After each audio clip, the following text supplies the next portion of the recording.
Представьте карту мира. Не ту, что висит в классе, а настоящую, огромную, живую, пропитанную солью, ветром и временем.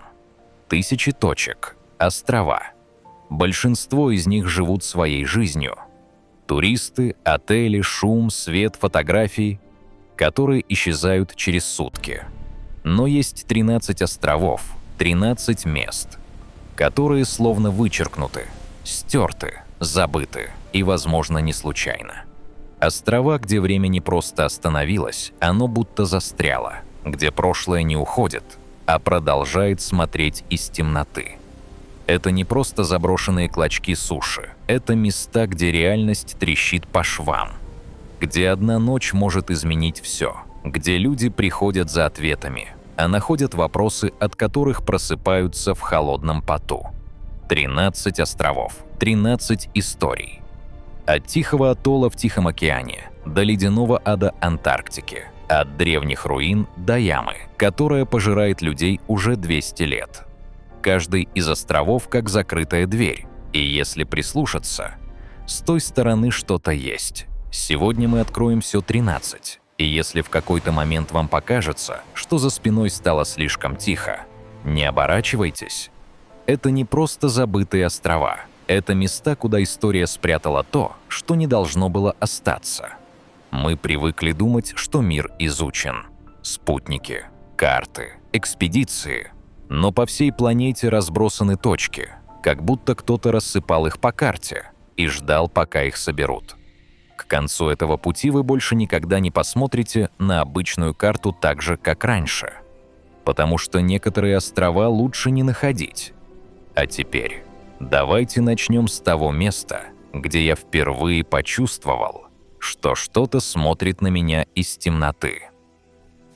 Палмира атолл. Тихий океан.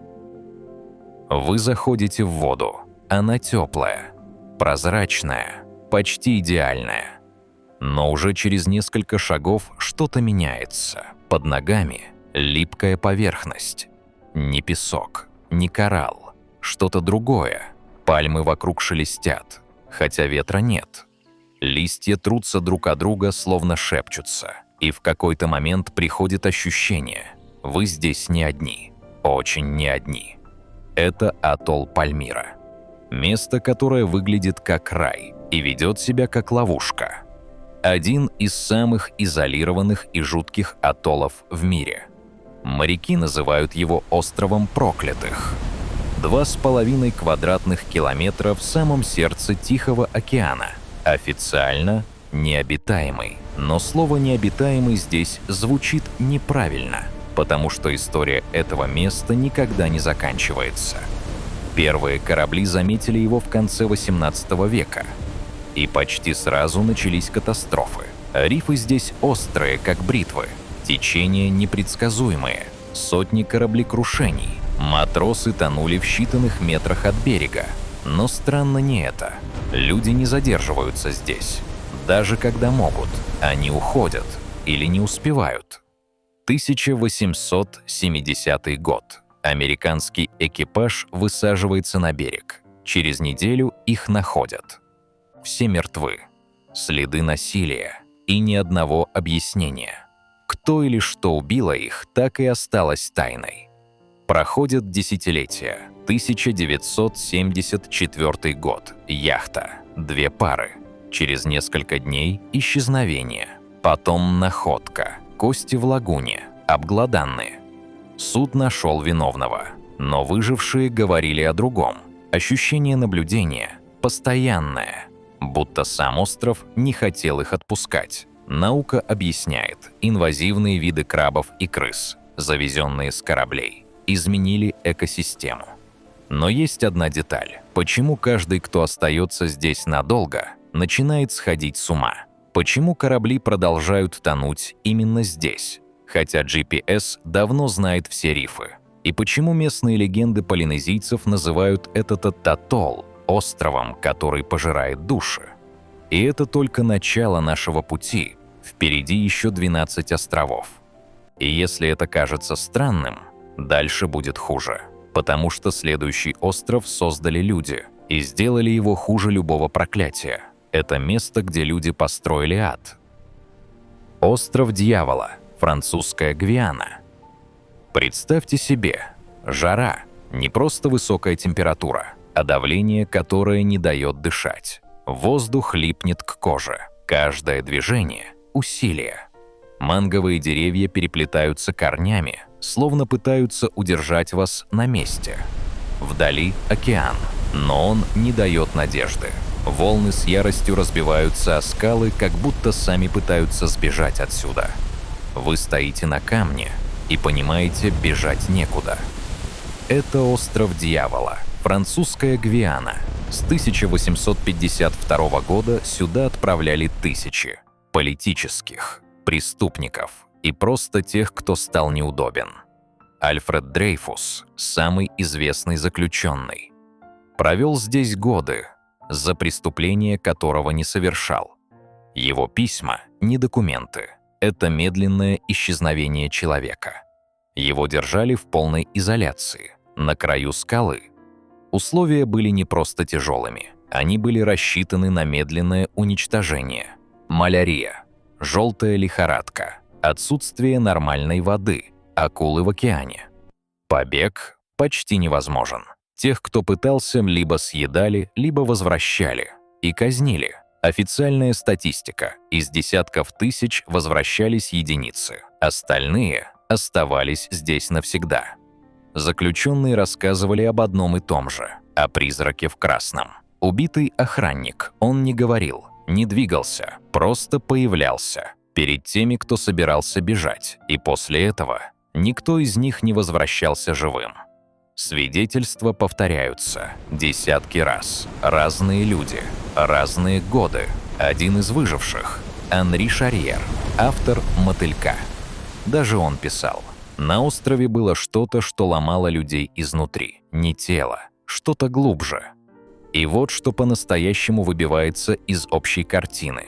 Когда колонию закрыли, последний надзиратель сказал журналистам: «Мы не охраняли людей.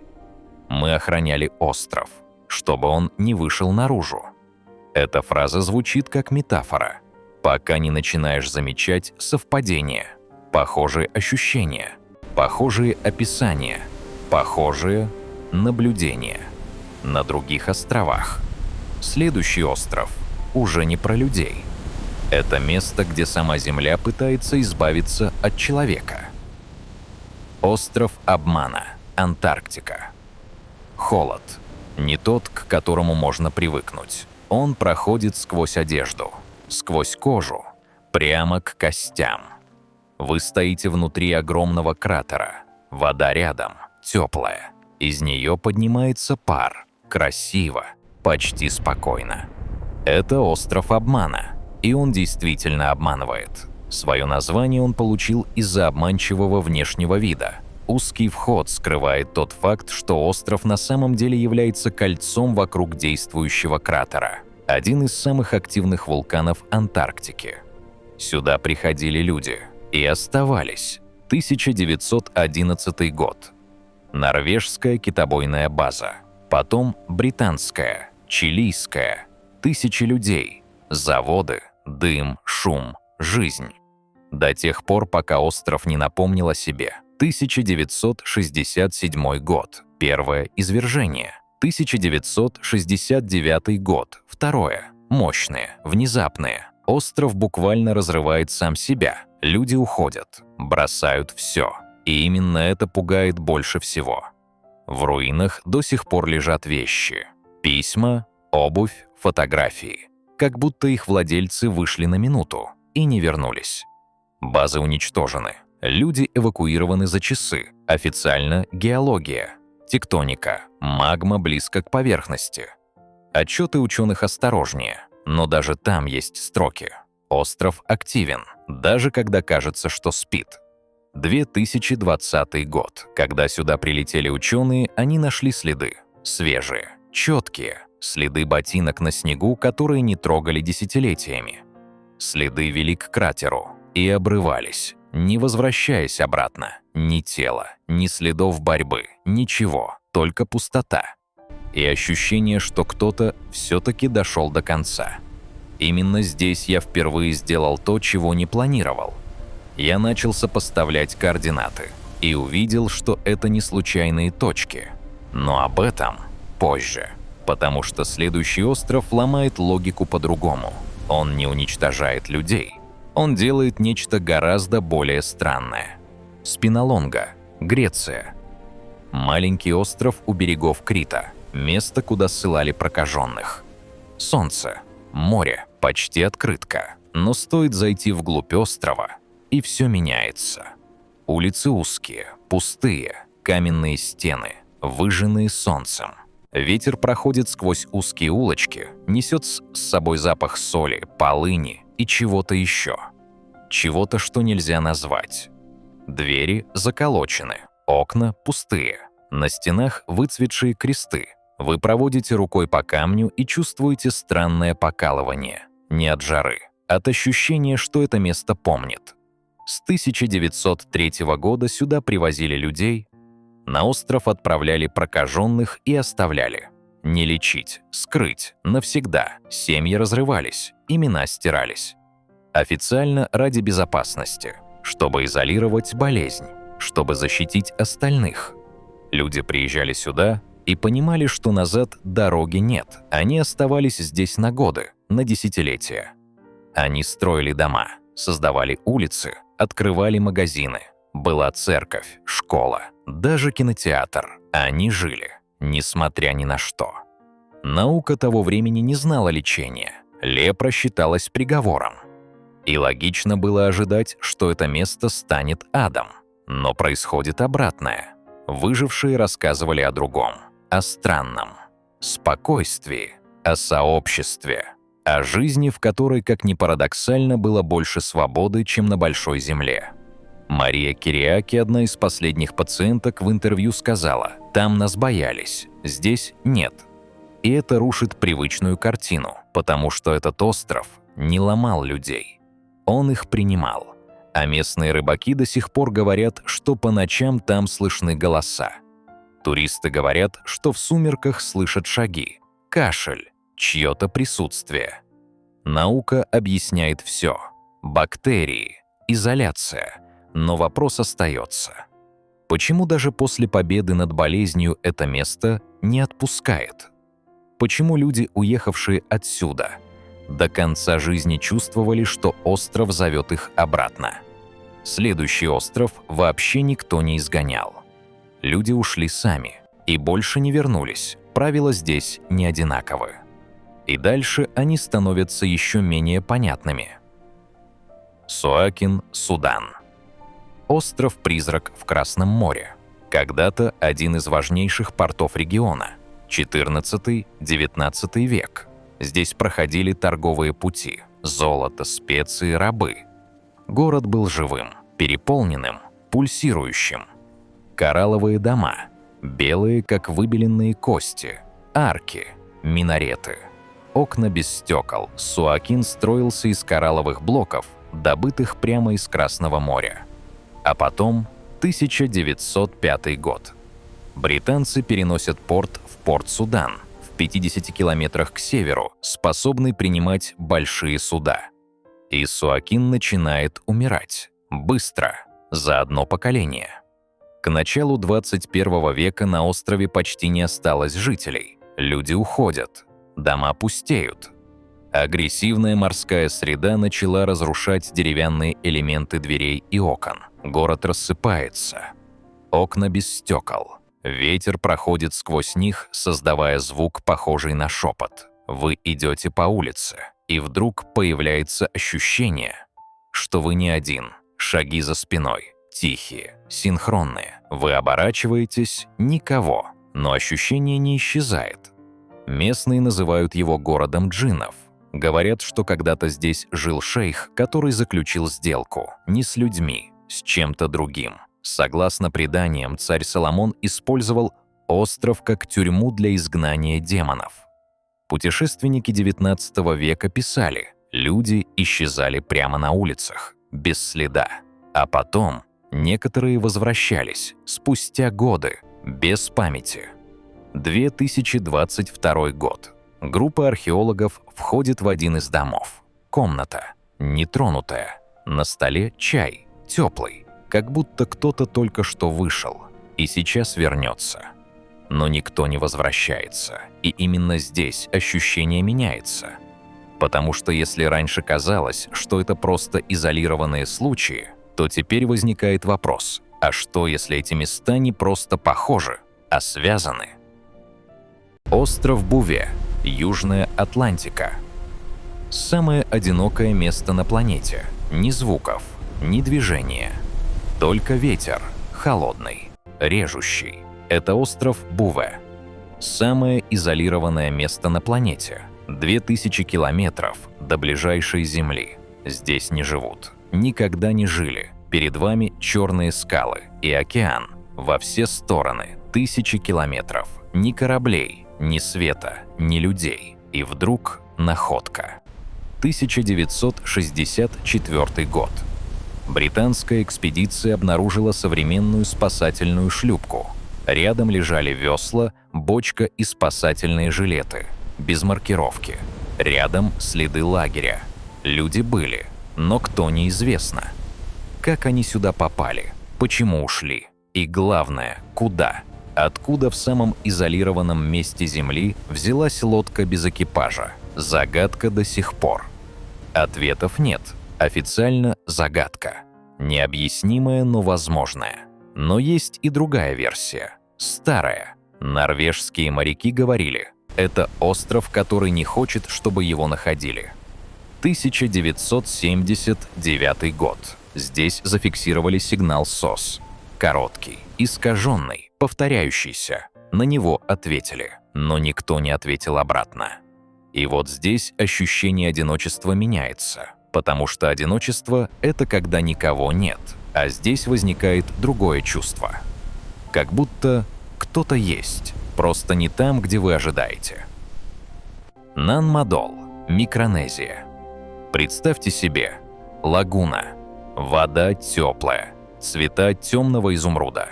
Она почти неподвижна, слишком спокойна. И прямо из нее поднимаются камни.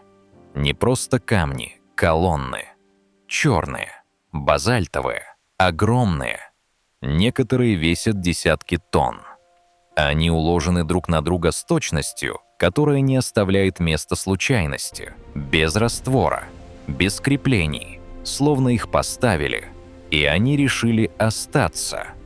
Вы идете по узким проходам между ними. Влажность обволакивает кожу. Воздух тяжелый, пахнет тропиками и древним камнем. Вы кладете руку на стену. Она холодная. Нан-Мадол. Венеция Тихого океана. 9-16 век. Столица древнего королевства Сауделер. Официальная версия построена вручную. Людьми. Переносили камни по воде, собирали конструкции, создавали острова. Но чем больше смотришь, тем меньше веришь в это. Блоки весом до 50 тонн. Некоторые больше. Как их перемещали? Нет следов кранов. Нет следов дорог. Нет логистики, которая могла бы это объяснить. Радиоуглеродный анализ подтверждает возраст, но не объясняет процесс. Легенды говорят о другом. О двух братьях, колдунах, которые поднимали камни силой мысли. Звучит как миф, пока не начинаешь замечать совпадения. Потому что есть еще один слой. Город не просто заброшен, он закрыт. Местные избегают его. Говорят, что духи не ушли, что место было проклято, когда последний правитель умер. Но вот что действительно выбивается. 2023 год. Дайверы нашли под водой туннели. Они уходят вниз, глубоко, и не ведут никуда. Они обрываются, как будто их не достроили. Или как будто они ведут туда, куда нельзя пройти. И внутри символы, повторяющиеся. Именно здесь у меня появилось странное чувство. Я уже видел их. Не здесь, на другом острове. За 1000 километров. И в этот момент картина начала складываться. Потому что если древний город связан с другими точками на карте, значит, это не совпадение. И дальше становится только хуже, потому что следующий остров – это место, где море забирает все. Остров Сейбл, Канада. Песок везде. Он мягкий, подвижный, живой. Песок движется. Остров ползет на восток со скоростью 10 метров в год. Дюны тянутся до горизонта, меняют форму с каждым ветром. И сквозь этот песок проступает история. Иногда буквально обломки, доски, куски мачт, ржавые гвозди. Океан ревет рядом, туман стелется низко, и сквозь него силуэты. Дикие лошади бегут по берегу. Они бегут вдоль берега, не оглядываясь, как будто знают, что нельзя останавливаться. Океан ревет. Вы слышите, как под песком что-то стонет. Старые обломки кораблей. Остров Сейбл. Кладбище Атлантики. 300 километров восточнее Новой Шотландии. За 400 лет более 350 кораблекрушений. Точные цифры никто не знает. Причины известны. Течение, штормы, туман, песчаные отмели, которые появляются и исчезают. Корабли не видят их, пока не становится слишком поздно. Все логично до определенного момента, потому что есть детали, которые не вписываются. Лошади. Они здесь выжили. Поколения. Без помощи. Без ухода. Люди нет. Моряки, которым удалось спастись, рассказывали одно и то же. Перед штормом они видели фигуру. Женщина. В белом. Она шла по дюнам. Медленно. И смотрела в сторону моря. После этого приходила буря. И почти всегда кораблекрушение. Это можно было бы назвать легендой, если бы не повторяемость, если бы не совпадение, и если бы не одно ощущение, которое описывали почти все выжившие. Когда они ступали на берег, им казалось, что остров уже знает, что они здесь. И дальше становится хуже. Потому что следующий остров – это уже не просто смерть от моря, это смерть от холода и отчаяния. Остров Слонов. Антарктика. Холод. Минус 30. Ветер, который не просто дует, он режет. 1916 год. Знаменитая экспедиция Эрнеста Шеклтона закончилась здесь полным крахом. Корабль был раздавлен льдами. Шеклтон уходит за помощью. 22 остаются. Ждать 4 месяца и 4 дня. Это история выживания. Люди оказались на крошечном клочке суши посреди Антарктики. Без нормального снаряжения, без достаточных запасов, без надежды на скорую помощь. Холодный, пронизывающий ветер бьет в лицо с такой силой, что сбивает дыхание. Ты лежишь под перевернутой шлюпкой, пытаясь укрыться. Холод проникает до костей. Голод сводит желудок. 4 долгих мучительных месяца. Условия были убийственными. Постоянный мороз, штормовой ветер, отсутствие растительности. Каждый день был борьбой за существование. Многие были на грани безумия. И все же большинство из них выжило. Они охотились на тюленей, растапливали лед, поддерживали друг друга. Фрэнк Уорсли писал: «Иногда казалось, что нас больше, чем есть на самом деле. Они слышали шаги, видели огни, на льду. Там, где не должно быть ничего, выжившие упоминали ощущение, что в самые тяжелые моменты рядом с ними кто-то еще присутствовал, невидимый, необъяснимый. Холодный, безжалостный остров, и при этом место, где люди проявили невероятную силу духа, или где им кто-то помог остаться в живых». Следующий остров показывает совершенно другую сторону человеческой природы. Когда худшим врагом становится не природа, а сам человек. Остров Клиппертон. Тихий океан. Бескрайний океан со всех сторон. Полная изоляция. Ни радиосвязи, ни надежды на скорую помощь. Только маленький атолл посреди Тихого океана. Это Клиппертон. 1914 год. На остров высадилась небольшая группа людей. Мексика установила здесь гарнизон из военных и их семей для добычи гуано. Каждые 2 месяца к ним приходил корабль с провизией. Когда в Мексике началась революция, Об острове забыли. Люди оказались брошены без еды и связи на 3 мучительных года. Когда почти все мужчины умерли от цинги и голода, власть захватил смотритель маяка Викториано Альварес. Он провозгласил себя королем, вооружился единственной винтовкой и установил режим террора. И здесь история перестает быть историей и становится чем-то другим. Сначала порядок, потом контроль, потом страх. Он начинает убивать, насиловать, ломать. Остров превращается в закрытую систему, где нет выхода, где нет внешнего мира, только давление, только изоляция. Остров превратился в настоящую ловушку, где природа была уже не главной угрозой. Главной угрозой стал человек. История закончилась кроваво и страшно. Жертвы в итоге восстали и убили своего мучителя. Но даже после этого остров не стал обычным местом. Выжившие потом рассказывали, что место помнит все, что здесь произошло. Они чувствовали это долгие годы. Тихий, красивый остров с лагуной и пальмами. Место, где человеческая жестокость раскрылась во всей своей полноте. Следующий остров находится совсем рядом с большой цивилизацией, но ведет себя так, будто никакого большого мира вокруг не существует. Северный брат. Соединенные Штаты Америки. Совсем рядом шумный Нью-Йорк. Миллионы людей, огни, жизнь. А здесь, на небольшом острове Ист-Ривер, абсолютная тишина. Это Норт-Бразер, бывший карантинный остров, заросший деревьями, старые здания, разбитые окна и ни одного человека. Северный брат, всего в нескольких километрах от Манхэттена. Так близко, что можно увидеть огни города ночью, и так далеко, что туда никто не идет. Сюда когда-то привозили больных опасными инфекциями и оставляли здесь. Часто до конца жизни. Самая известная история – Мэри Малон, известная как тифозная Мэри. Она провела здесь долгие десятилетия, считала себя совершенно здоровой, продолжала заражать других. Ее держали в изоляции против ее воли, провела здесь в изоляции более 20 лет. 1904 год.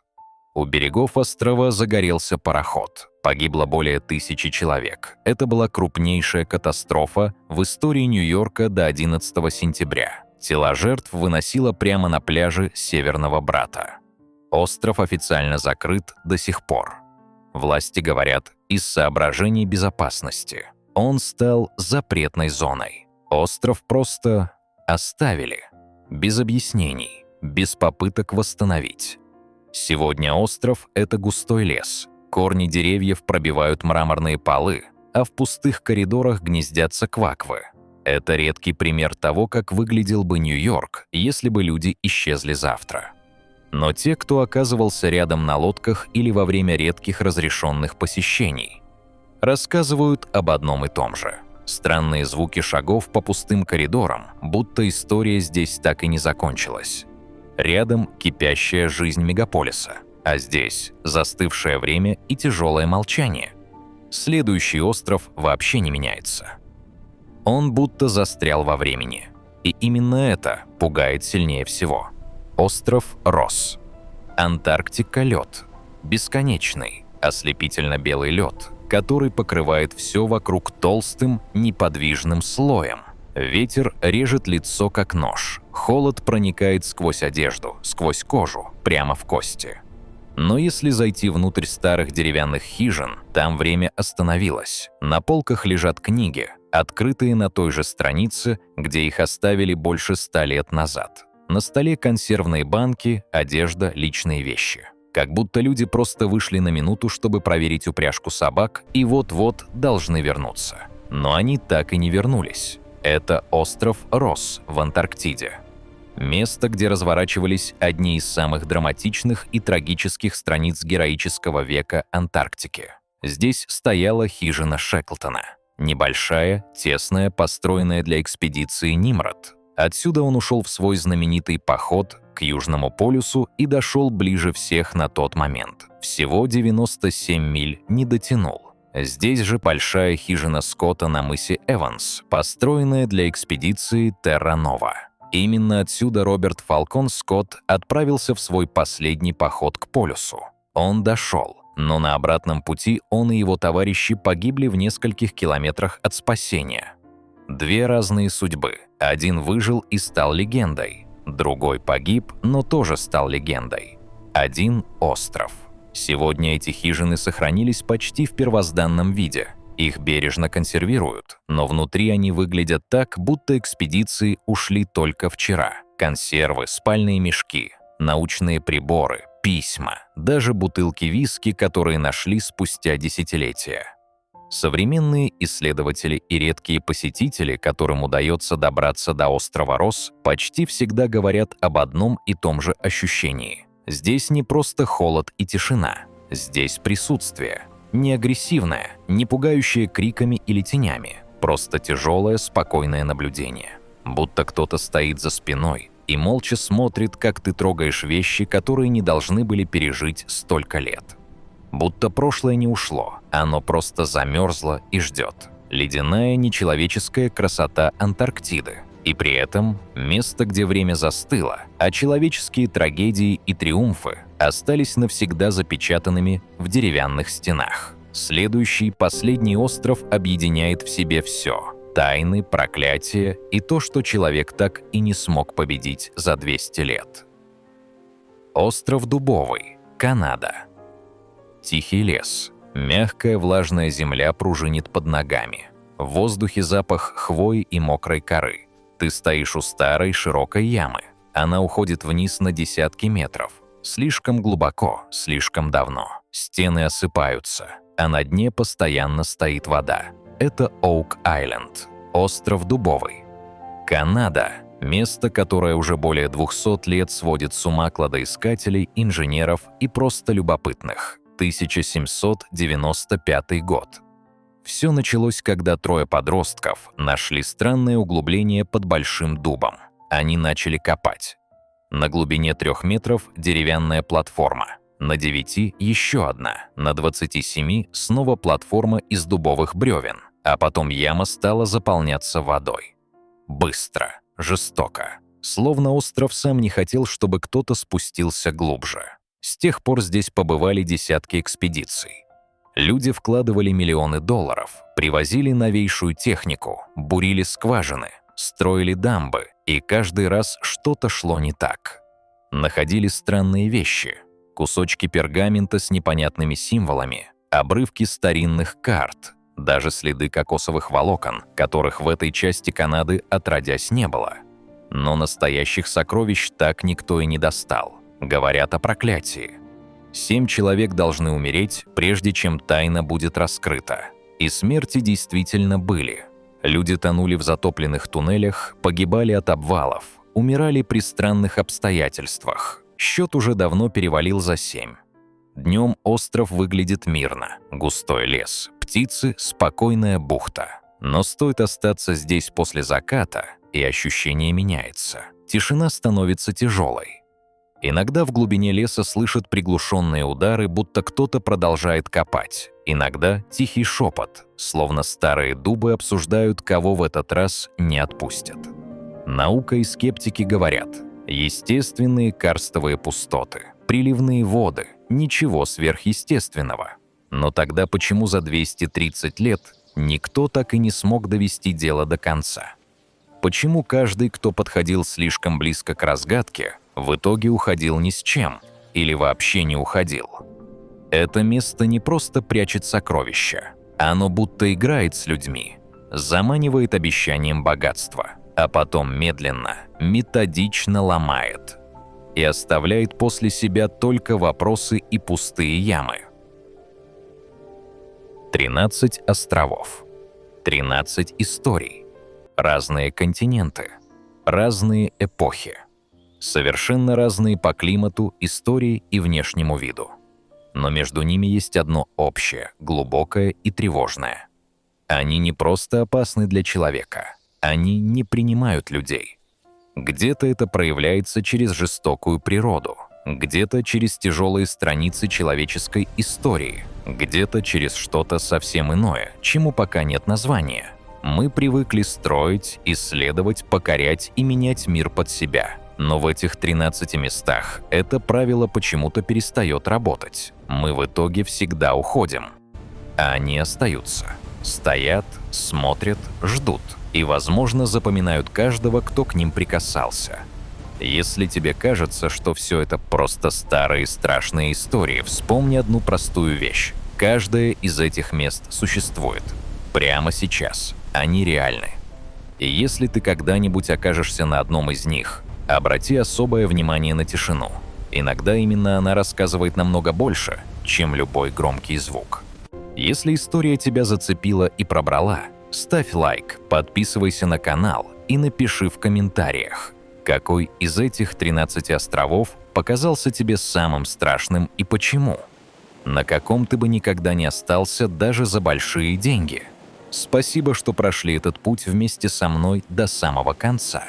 До новых встреч в следующих выпусках.